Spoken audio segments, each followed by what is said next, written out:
पत्रा करो दियो तहन पंडित जी काशी जी जाइए पूछबे के लिए अपने चल जाओ ठीक छै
16 के चिलम ये अपना टोकरी में से तू ने कहा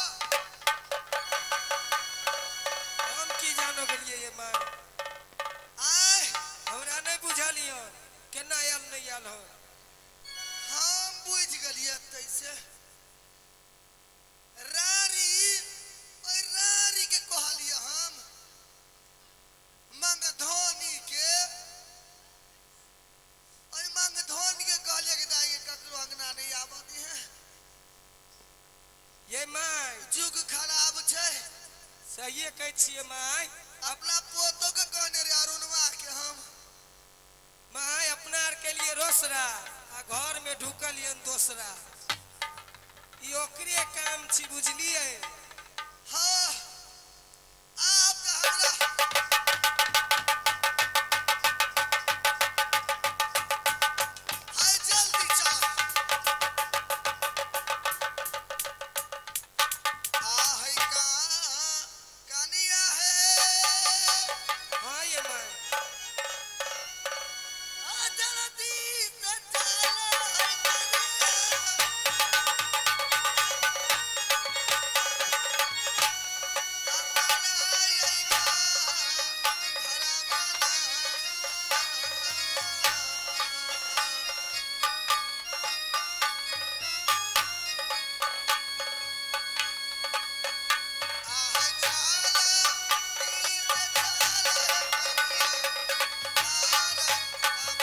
आहे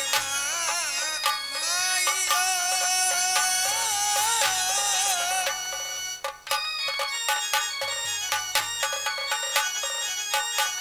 चला चला चला माइयो अपनो ये घर हई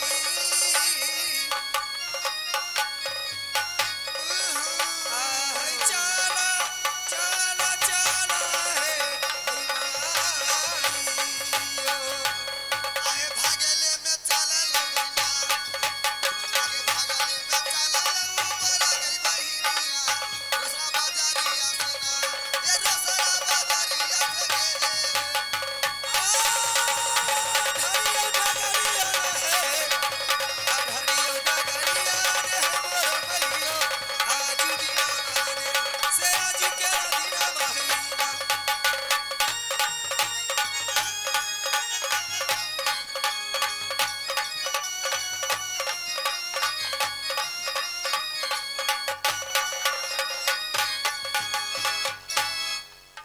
माये भाई के ले बुढ़िया आगे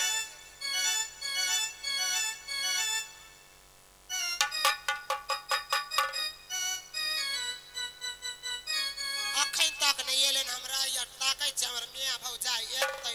अखन तक नहीं एलन पता नहीं आई माछ बिकलै कि नहीं बिकलै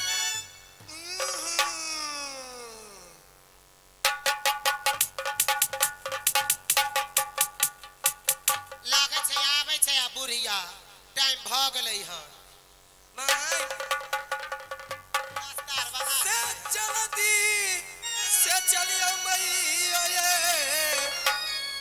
आ चल चल चला ने है मोरो मैयो अपनो ये घरवा ने से आजू के दिना माने हई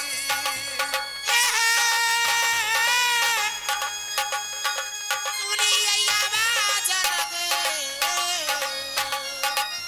माये जल्दी चल सुनी अइया बाजन गे दीदी गइया सब